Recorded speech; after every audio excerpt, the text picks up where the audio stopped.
பேரும் அல்லும்படி 6 முதல் 60% வரை ஆடி தள்ளுபடியுடன் சூப்பர் சரவணா ஸ்டோர்ஸ், சென்னை, மதுரை, கோவை. நீ சாப்ட்வேர் இன்ஜினியர், சாப்ட்வேர்ல வேலை செய்யலாம், சாப்பிட்டு போய் தான் வேலை செய்யணும். சாப்ட்வேர் இண்டஸ்ட்ரியின் பிதாமகனா இருக்கிற பில்கேட்ஸ் 2,76,000 ஏக்கர்ல விவசாயம் பண்றான். இன்னைக்கு அமேசான் பிரேம் வீடியோ இருக்குல்ல, அதனுடைய உரிமையாளன் பல லட்சக்கணக்கான ஏக்கரில் விவசாயம் செய்யறான். ஏன்? நிலையான பொருளாதாரம், எல்லோருக்கும் வேலை வாய்ப்பு அங்கதான் இருக்குன்னு நினைக்கிறான். பாலின் சந்தை மதிப்பு தமிழ்நாட்டின் 3 லட்சம் கோடி, சாராய சந்தை 50,000 கோடி. அன்னைக்கு நம்ம இவ்வளவு நலத்திட்டத்தை நிறைவேற்றிய தாத்தன் ஒரு சொட்டு மதுவை நாட்டில் வச்சிருந்தானா சொல்லு? இவன் கள்ளுக்கடை கூட திறக்கல, ஒத்துக்கல்ல. இந்த படத்தை வேணா போட்டுப்பாரு, ஒரு காட்சி இருக்கு. அந்த அம்மா வந்து ஐயான்னு பிள்ளையோட அழும். இந்த அம்மா யாரு, என்ன ஏன் எழுதுறமா சொல்லு? ஐயா, என் புருஷனை போலீஸ் பிடிச்சி சும்மா ஏமா பிடிச்சிட்டு போச்சு. அம்மா சாராயங்க சின்னாரு, யாரு இந்த பிள்ளை இந்த அம்மா உள்ள விட்டுதாரு, போமா போமா போமா அப்படின்னு. ஐயா தெரியாம காய்ச்சிட்டாரு, போமாங்கிட்டு. ஒரு கொலகாரப்பைய கூட ஒரு தாலியத்தான் இருப்பான். உன் புருஷன் செஞ்ச வேலைக்கு ஊர் தாலியாமலாம் அறுத்து போடுவாங்க, போமாங்கிட்டு அப்படின்றப்ப. இவன் ஏண்டா அந்த டாஸ்மார்க்க மூடலைன்னா கள்ளச்சாராயம் வந்துரும்ன்றான். எவ்வளவு பெரிய ஐக்கியத்தனம். அப்புறம் அதுக்கு போலீஸ், அதுக்கப்புறம் நிர்வாகம், இது வந்துடும் அது போயிடும் சொன்னா எப்படி இருக்கு? இப்படியா பேசுறது? 5 வயசு பிள்ளைய கற்பழிச்சிடறான், 60 வயசு அம்மாவையும் கற்பழிச்சிடறான். அப்ப விபச்சார விடுதியை திறந்து விட்டுரும் சொன்னா எப்படி இருக்கும்? செருப்புகள் அடிக்க மாட்டேன். அப்ப நீ கள்ளச்சாராயம் வந்துரும்ங்கிறதுக்காக திறந்து விடுறேன்னா கட்டுப்படுத்துறா. தமிழர் என்றொரு இனம் உண்டு, தனித்தே அவருக்கு ஒரு குணம் உண்டு. அமிழ்தம் அவரது மொழியாம், அன்பே அவரது வழியாம் நம்முடைய தாத்தன் நாமக்கல் கவிஞன் பாடுறான். தமிழன் என்ற ஒரு இனம் உண்டு, தனித்தேவருக்கு ஒரு குணம் உண்டு. மானமும் வீரமும் அவருக்கு உயிரென்று உலகத்திற்கு காட்டியவன் என் உயிர் தலைவன் மேதகுவே பிரபாகரன் அவர்.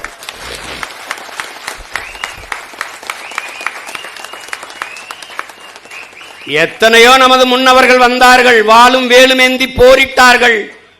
அப்போதெல்லாம் உலகம் சென்று சேராத தமிழனின் மானமும் வீரமும் என் உயிர் தலைவன் ஏந்திய துப்பாக்கியில் உலகம் திரும்பி பார்த்தது. சாதாரண மகன், உங்கள் முன்னால் நிற்கிற உங்க உடன் பிறந்தன் சீமானை போல, என் தாத்தன் காமராஜை போல சாதாரண மகன் அவனும். நான் ஒன்னும் மன்னன் இல்லையே, மந்திரி மகன் இல்லையே, கூட்டம் வர்றதுக்கு வான்னு சொன்னா அத்தனை ஓட்டு போடுறதுக்கு. இப்ப பார்த்தாலும் தோற்று போனாலும் 20 லட்சம் மக்கள் வாக்கு செலுத்தி என்னை நிக்க வச்சிருக்காங்க. அந்த இடத்த விட்டு போகாத. இப்ப கூட எங்க அப்பா இறந்துறாரு. 30ஆம் நாள் காரியம். பாரதிராஜா அப்பாவுக்கு காரியம் பண்ணிக்கிட்டு இருக்கேன். பக்கத்தில் ஒரு எங்க அப்பா வயது தோலை தட்டுறாரு, மகனே எவரு 50 பேரோடவாவது நீ உள்ள போயிருவாயின்னு ரொம்ப ஆசைப்பட்டுக்கிட்டு இருந்தேன். நடக்கல, விட்டுறாதரா. இந்த இடைத்தேர்தல நின்னாவது உள்ள போயிரு, நீ போயிரு எப்படியாவது அப்படின்றாப்ல. நான் உறுதியா போயிடுறேன்ப்பா சிரிக்கும் போது பின்னாடி இந்த சிரிப்போட போகணும், நீ இந்த சிரிப்போட போகணும்டா, நீ போயிடுறா. அதனால சாதாரண மகன் இந்த மண்ணிலே நம்முடைய பாட்டன், வரலாற்றில் பெருமை மிக்க குறியீடா இருக்கிற பாட்டன் தீரன் சின்னமலை. அவன் மன்னன் வாரிசுலாம் கிடையாது, மந்திரிலாம் கிடையாது. விவசாய குடும்பத்தில் ஒரு மகன் வாடான்னா வந்தான் படக்கி. அது மாதிரி என் தலைவன் மந்திரி மகனோ அது கிடையாது, வாடானா நாட்டு விடுதலைக்கு சாகணும் வந்தான். அது மாதிரிதான் நான் வாடானம் இனத்தின் விடுதலைக்கு, மொழி விடுதலைக்கு நான் வர்றேன். அதனால என் அன்பு தம்பி தங்கைகளுக்கு சொல்லுவேன், இவங்கெல்லாம் அது எங்க ஐயா கூட பேசும்போது, ராஜாராம் ஐயா கடைசியா முடிக்கும்போது, அரசியல் பேசக்கூடாது. நம்ம பாட்டியுடைய மரணத்துக்கு காசு இல்லாம இருந்தார். அதை சொல்ல வர்றதுக்கு அரசியல் பேசக்கூடாது, அரசியல் வேண்டாம் என்பதே ஆகப்பெரிய அரசியல்.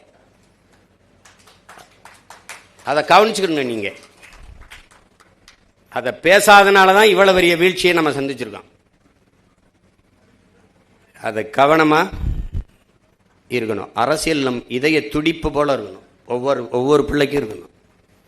சும்மா வரிசையில் நின்று ஓட்டு போடுறது மட்டும்தான் நினைக்காது. 5 வருஷத்துக்கு ஒரு தடவை வரும்.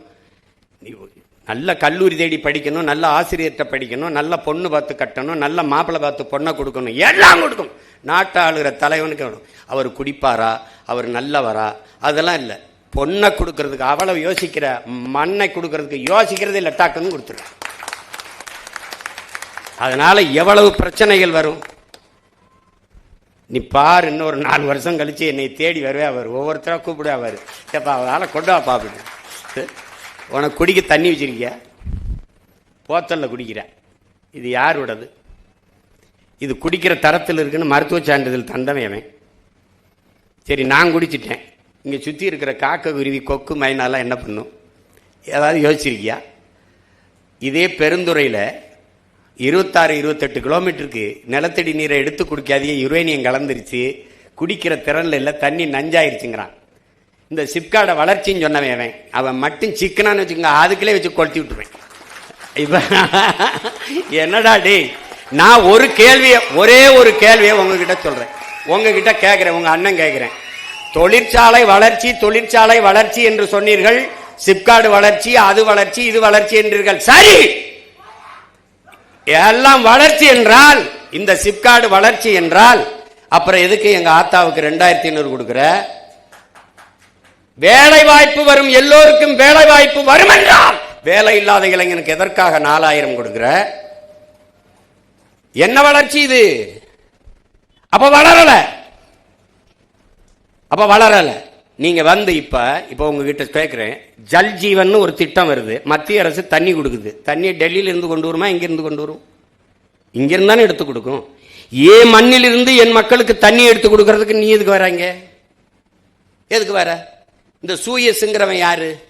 அவன் யாரு? இதெல்லாம் படிக்கணும், நீ படிக்கணும், தயவு செய்து படிக்கணும். ஐயா நக்கீரன் எழுதுன நீர் எழுத்து படிக்கணும். அண்ணன் சொன்னதுக்காக அந்த புத்தகத்தை வாங்கி படிக்கணும். சின்ன புத்தகம் தான், ரொம்ப படிக்காத, 10 பக்கத்திலே எல்லா செய்தியும் வந்துடும். அவன் அந்த அயோக்கிய பிரான்ஸ்ல இருந்து போய் உலக வங்கியில கடன் வாங்குது, அந்த பொலிவியா 250 கோடி. அதுக்கு அவன் சொல்றது, இவனுக்கிட்ட ஒரு நதியை கொடுன்றான். சரி, நதியை தானே கேட்கிறான், என்ன பண்ண போறான்னு கொடுத்துறான். அவன் அதுல இருந்து நதியிலிருந்து தண்ணி எடுக்காத, விவசாயத்துக்கு பயன்படுத்தாத, ஒரு சொட்டு தண்ணி உனக்கு உரிமை இல்லை, நதி என்னதுன்றான். கடைசி அவன் கொடுக்கறதான் தண்ணி, அவன் சொல்றதான் காசு. என்ன ஆயிடுச்சு?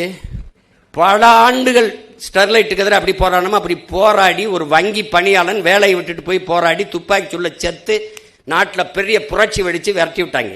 அந்த பெட்ரோல் நேரம் எங்கே வந்தான்? தமிழ்நாட்டுக்கு வந்தான், கோவைக்கு வந்தான், சூயஸ்ன்னு வந்தான், பேரை மாத்திக்கிட்டு வந்தான். என்னுடைய பவானி ஆத்து தண்ணீரை எடுத்து கொடுக்கறதுக்கு இவன் யாரா? 3150 கோடி அது காசை கொடுத்துட்டு வர்றான். 3150 காசை கொடுத்து நமக்கு இந்த தண்ணி எடுத்து கொடுக்கறதுக்கு இந்த தனியார் நிறுவனத்துக்கு ஆசையா? சொல்லு பாப்போம். ஒரு நாள் நீ தவிச்சு நிப்ப, பசிச்சு நிப்ப, வேலை வெல்லாம வீதியில் நிற்கும் போது நீ அண்ணனை கவனிப்ப. நீ இப்ப நான் பேசுறதெல்லாம் உனக்கு வேடிக்கையா இருக்கும். நீ ஆடு மாடு வளர்க்கறத அரசு பணியா மாற்றுவோம்னா சிரிக்கிற. ஆனா வீட்டில் போய் தயிர், மோர், பால்லாம் நல்லா குடிக்கிற. வேலை வாய்ப்பு இல்ல. அப்ப ஆடு மாடு மேய்ப்பதையும் வேளாண்மை செய்வதையும் அரசு பணியாக மாற்றிக்கொள்வோம்ங்கிற. அப்ப கூடுதல் வேலை வாய்ப்பு வந்துருது. அவ்வளவுதானே? நீ IAS ஆகிறேன் போய்க்க, IPS ஆகிறேன் போய்க்க, டாக்டர் ஆகும் போய்க்க. முடியாதவன் இங்க வாடா தம்பி. ஒன்ன நீங்க கவனிச்சுக்கணும், என் பிள்ளை பேசினால அதை நான் சொன்னதுதான். உன் செல்போன்ல எத்தனை ஜி வரலாம், ஆனா கஞ்சி விவசாயி நான் தான் ஊத்தணும். நீ சாப்ட்வேர் இன்ஜினியர், சாப்ட்வேர்ல வேலை செய்யலாம், சாப்பிட்டு போய் தான் வேலை செய்யணும். சாப்ட்வேர் இண்டஸ்ட்ரியின் பிதாமகனா இருக்கிற பில்கேட்ஸ் 2,76,000 ஏக்கர்ல விவசாயம் பண்றான். இன்னைக்கு அமேசான் பிரேம் வீடியோ இருக்குல்ல, அதனுடைய உரிமையாளன் பல லட்சக்கணக்கான ஏக்கரில் விவசாயம் செய்யறான். ஏன்? நிலையான பொருளாதாரம், எல்லோருக்கும் வேலை வாய்ப்பு அங்கதான் இருக்குன்னு நினைக்கிறான். பாலின் சந்தை மதிப்பு தமிழ்நாட்டின் 3 லட்சம் கோடி, சாராய சந்தை 50,000 கோடி. அன்னைக்கு நம்ம இவ்வளவு நலத்திட்டத்தை நிறைவேற்றிய தாத்தன் ஒரு சொட்டு மதுவை நாட்டில் வச்சிருந்தானா சொல்லு? இவன் கள்ளுக்கடை கூட திறக்கல, ஒத்துக்கல்ல. இந்த படத்தை வேணா போட்டுப்பாரு, ஒரு காட்சி இருக்கு. அந்த அம்மா வந்து ஐயான்னு பிள்ளையோட அழும். இந்த அம்மா யாரு, என்ன ஏன் எழுதுறாமா சொல்லு? ஐயா, என் புருஷனை போலீஸ் பிடிச்சி, சும்மா ஏமா பிடிச்சிட்டு போச்சு. அம்மா சாராயங்க சின்னாரு. யாரு இந்த பிள்ளை, இந்த அம்மா உள்ள விட்டுதாரு, போமா போமா போமா அப்படின்னு. ஐயா தெரியாம காய்ச்சிட்டாரு, போமாங்கிட்டு. ஒரு கொலகாரப்பைய கூட ஒரு தாலியத்தான் இருப்பான். உன் புருஷன் செஞ்ச வேலைக்கு ஊர் தாலியாமெல்லாம் அறுத்து போடுவாங்க, போமாங்கிட்டு அப்படின்றப்ப. இவன் ஏண்டா அந்த டாஸ்மார்க்கை மூடலைன்னா கள்ளச்சாராயம் வந்துரும்ன்றான். எவ்வளவு பெரிய ஐயோக்கியத்தனம். அப்புறம் அதுக்கு போலீஸ், அதுக்கப்புறம் நிர்வாகம், இது வந்துடும் அது போயிரும் சொன்னா எப்படி இருக்கு? இப்படியா பேசுறது? 5 வயசு பிள்ளையை கற்பழிச்சிடறான், 60 வயசு அம்மாவையும் கற்பழிச்சிடறான். அப்ப விபச்சார விடுதியை திறந்து விட்டுரும்னு சொன்னா எப்படி இருக்கும்? செருப்புகள் அடிக்க மாட்டேன். அப்ப நீ கள்ளச்சாராயம் வந்துருங்கிறதுக்காக திறந்து விடுறேன்னா கட்டுப்படுத்துறா. உங்க உடன் பிறந்தவன் முதலமைச்சர் நாற்காலியில உட்கார்ந்தா ஒரு சொட்டு போத, ஒரு கள்ளச்சாராயம், ஒருத்த மது, கஞ்சா, பான்பராக்கு, சிகரெட்டு, குட்கா வித்துறான்னு சொல்லு. நோக்கம் இருக்கு, இருக்க கூடாது, இருக்காது. லஞ்சம் கொடுக்காதேன்னு சொல்ற மகன் இல்ல நான். லஞ்சம் வாங்கினா தூக்கிட்டேன், அந்த இடத்துல உன்னை பணியில் இருக்க மாட்டேன், தூக்கிட்டேன். நான் ஏன் கொடுக்காதேன்னு சொல்லணும்? என்ன அதிகாரிகள் யாரும் வாங்க கூடாது. வாங்கினா சஸ்பென்ஸ் கிடையாது, ஸ்பாட் டிஸ்மிஸ் தான். பணியிலே இருக்க மாட்டா, தூக்கிடுவேன், அவ்வளவுதான். உன் சர்டிபிகேட் டிஸ்குவால் வேலிட் ஆயிரும். உன் சர்டிபிகேட்டை மதிப்பிழக்க செஞ்சு விட்டுருவேன். ஒழுங்கா இருக்கணும். இதெல்லாம் தன்னலமற்ற அன்பான சர்வாதிகாரியால தான் ஆள முடியும். அப்படி ஒரு தலைமை இருந்தானா அவன் தான் என் தாத்தன் காமராஜ். ஆலியாறு டேமை கட்டணும், தண்ணி எடுத்துட்டு வரணும். கேரளாவில் தண்ணி கிடக்கு, 3 கிலோமீட்டர் மலையை குடைஞ்சு இங்கே கொண்டு வந்தா தான் வரும். அப்போ இந்த கனாலை வெட்டணும், மலைக்குள்ள குடையணும். அப்போ இன்னைக்கு இருக்கிற நுட்பம் இல்லை. அப்போ என்ன செய்யறது? மனித ஆற்றல் தான். அதை வச்சுக்கிட்டு இன்னைக்கு மாதிரி ரொம்ப வச்சு இதை வச்சு டக்கு டக்குன்னு இல்லை, நாட்டு வெடி கொண்டு கடப்பாறை கோடாரி வச்சுட்டு குத்தி போகணும். அப்போ உள்ள ஆளுங்க அனுப்புறாரு, தெரியும் அவருக்கு. வெளியில வந்தா பணம், இல்லைன்னா பணம். ஆனால் தெரியும் வழி இல்லை. அனுப்பி இன்னைக்கு திறந்து பல லட்சக்கணக்கான ஏக்கர் ஆழியார் அந்த அணை பாசனத்தில் வாழுதுன்னா அவன் செஞ்சதான். அது தன்னலமற்ற சர்வாதிகாரம். வைகை அணையை கட்டணும், 20 கிராமத்தை வெளியேற்றணும், கத்துவான் மக்கள். ஆனா இன்னைக்கு பல லட்சக்கணக்கான ஏக்கர், பல 100 கிராமங்கள் வாழுது என்றால் அவன் செஞ்ச தன்னலமற்ற அன்பான சர்வாதிகார ஆட்சியால தான். அப்படி ஒருத்தனால தான் செதுக்க முடியும், இல்லைன்னா ஒன்றும் பண்ண முடியாது. நீங்க அவன் ஓட்டு போடாமல் போயிடுவான். போட்டா போட்டும், போடலைன்னா போட்டும் இருந்தால் தான் அவன் சரியா வரும். நீ சமரசம் செஞ்சினா ஒன்றும் செய்ய முடியாது. அந்த நேர்மை அவர்கிட்ட இருந்தது, சாதிச்சாரு. செய்யணும்னு நினைச்சாரு, செஞ்சாவ்ல. அப்ப எத்தனை சாதனைகளை செஞ்சாருன்னு நினைக்கிறேன் நீ? அவர் அதெல்லாம் என் பிள்ளைகள் கற்றுக்கொள்ளணும். ஆகச்சிறந்த கல்வி அரசியல் தான் என்பதை புரிந்து கொள்ளணும். இவங்க பாடம் நடத்துவாங்க, ஆசிரியர். இது இப்போ தன்னாட்சி அதிகாரம் பெற்ற கல்லூரின்னு இதெல்லாம் தீர்மானிச்சது யாரு? ஐஏஎஸ் எங்கே வேலை பார்க்கணும், இந்த மருத்துவக் கல்லூரிக்கு டீன் யாரு, இதுக்கு யார் ஐபிஎஸ், இதையெல்லாம் தூக்கி தூக்கி போடுறவன், அங்கே போடுறவன், இங்கே போடுறவன் யாரு? நாட்டை ஆளுகிற தலைவன். அந்த தலைவன் சரியில்லைன்னா இது எல்லாமே சரியில்லாமல் போயிடும். அப்போ நீ அந்த தலைவனை தேர்வு செய்கிற பணியில் நீ சரியாக இருந்துடணும். அதுதான் முக்கியம். 6 மாசத்தை கட்டி கிழிக்கிற சுடிதாரு, பேண்ட், சட்டை, சேலையை போய் புரட்டி எடுக்கிற 5 வருஷம் உன் எதிர்காலத்தை தீர்மானிக்கிற தலைவனை ஒண்ணுமே தெரியாம போட்டு வந்துடுற, ஓட்ட போட்டு வந்துடுற. என்ன இது? இதெல்லாம் அறிவு இருக்கிற மக்கள் செய்யற செய்யல, கற்றவர்கள் செய்யற செய்யல. போய்ப்பாரு, கேரளாவில் காரி துப்புறான். ஆந்திரா, கேரளாவில் நம்மளை காரி துப்புறான் ஒருத்தன். நான் கூட என்னுடைய தன்மை நிலைப்படத்தில் வச்சிருக்கேன், அதை சிரிக்கிறேன். அதனால என் அன்பு பிள்ளைகளுக்கு சொல்லுவேன், ஒரு பெருமைமிக்க விழா இது, ஒரு அரிய வாய்ப்பு உங்களுக்கு. இனிமேலா இந்த நொடியில் இருந்தாவது காமராஜ் யாருன்னு தேடி படிங்க. சின்ன சின்ன புத்தகங்கள் இருக்கு. இங்கே கூட நம்ம கல்லூரி நிர்வாகத்திலிருந்து கூட அந்த புத்தகங்களை கல்லூரி நூலகத்தில் வைக்கலாம். அதோட நம்முடைய இன முன்னோர்களின் வரலாறை சிறு சிறு முக்கிய செய்திகளை தொகுத்து கொடுக்கலாம். அது சம்பந்தமாக மாணவர்களே பட்டிமன்றம், எப்படி இந்த பச்சை பிள்ளை இப்படி பேசுனா அது மாதிரி பேச வச்சு நம்முடைய பிள்ளைகளை தர்க்க அறிவை, தடையின்றி பேசுகிற ஆற்றலை அதை கொண்டு வரணும். அதை கொண்டு வர்றதுக்கு வளர்த்து எடுக்கணும். அப்படிலாம் நாங்கள்லாம் இல்லைன்னா இன்னைக்கு ஐயா ராஜாராம் மாதிரி, நம்ம சிறைத்துறை அதிகாரி மாதிரியான ஆட்கள் எப்படி வந்திருக்க முடியும்? எனக்கெல்லாம் என்ன யாரும் இப்படி பேசணுங்க சொல்லி கொடுத்தாங்களே? ஒன்றும் இல்லை, ஒரு வெறி தான். அதனால என் அன்பு தம்பி தங்கைகளுக்கு சொல்லுவேன், அருமை உடன் பிறந்தார்களுக்கு சொல்லுவேன், இந்த நாடு உங்களுடையது, என்னுடையதும் கூடத்தான். எப்படி பார்த்தாலும் இந்த நாடு உங்களுடையது. உங்களை நம்பிதான் இந்த நாட்டு மக்களின் எதிர்காலம் ஒப்படைக்கப்பட்டிருக்கிறது என்பதை உணர்ந்து கற்றறிந்த சான்றோர்களாக, அறிஞர்களாக, ஒழுக்கத்தில், நேர்மையில், உண்மையில் சிறந்த பிள்ளைகளாக நீங்கள் வளர்ந்து வர வேண்டும் என்பதுதான் இந்த நிகழ்வின் நோக்கம். அதற்கு சான்றாக வாழ்ந்து காட்டிய ஒரு மகத்தான தலைவனை உங்களுக்கு இந்த பெருவிழாவின் மூலமாக எடுத்து எல்லோரும் பேசியிருக்கிறோம். அதை அறிந்து தெளிந்து என் அன்பு பிள்ளைகள் சிறந்த மாணவர்களாக வர வேண்டும். இங்கே பல போட்டிகளில் பங்கேற்று பரிசு பெற்ற மாணவர்களுக்கெல்லாம் என்னுடைய வாழ்த்துக்கள். நல்லாசிரியர் விருது பெற்ற பேராசிரியர் பெருமக்களுக்கெல்லாம் என்னுடைய அன்பு நிறைந்த வாழ்த்துக்கள். நீண்ட புகழோடு தமிழ் மக்களின் நெஞ்சமெல்லாம் நிறைந்திருக்கட்டும் நம்முடைய பெருந்தலைவரின் புகழ். இந்த நிகழ்வு சிறப்பாக நிகழ உழைத்த எல்லோருக்கும் என்னுடைய அன்பும் வாழ்த்துக்களும். உங்கள் இவ்வளவு நேரம் பசியோடு நீங்கள் கேட்டுக்கொண்டிருந்தமைக்கு என்னுடைய அன்பும் நன்றியும். ஏன்னால் செவிக்கு உணவு இல்லாத போது சிறிது வயிற்றுக்கு வீயப்படுங்கிறான். நம்ம தாத்தன் தான் செவிக்கும் உணவளித்து வயிற்றுக்கும் ஈந்து படிக்க வச்சோம் அவன்தான். அதனால் நீங்கள் இந்த அரிய வாய்ப்பை தந்த கல்லூரியின் நிர்வாகத்திற்கும் அமைதியாக இன்னுரை கேட்ட என் உடன் பிறந்தார்கள் அனைவருக்கும் என்னுடைய அன்பும் வாழ்த்துக்களும். புரட்சி வெல்லட்டும். நன்றி, வணக்கம்.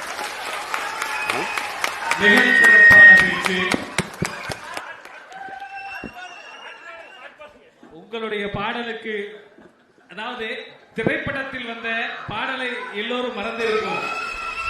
ஒரு சில பாடல்களை மட்டும் ஒரு கோரிக்கையாக வேண்டுகோளாக ரசிகர்கள் மாணவர்கள் இருக்கிறார்கள். சூரியவம்சத்தில் ஒரு பாட்டு, நல்ல பாட்டு இருக்கும். அது உங்கள் மனசுக்கு தோன்றக்கூடிய பாடலை கூட நீங்கள் பாடலாம். அதை எத்தனை தடவை பாடுறது? அனைவரும் அப்புறமா கூட கேட்டுக்கொள்கிறோம்.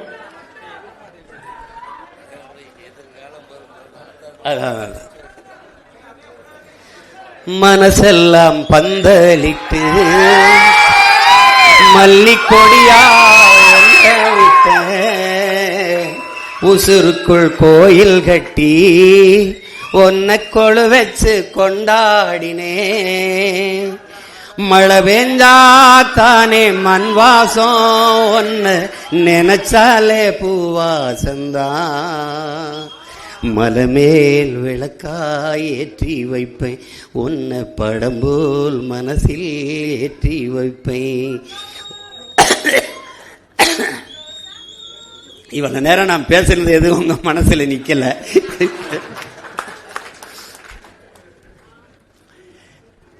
நல்லா படிங்க, நல்லா பாடுங்க, நல்லா விளையாடுங்க, நல்லா ஆடுங்க, நல்ல தலைவர்களா வளர்ந்து வாங்க. எல்லோருக்கும் வாழ்த்துக்கள். நன்றி.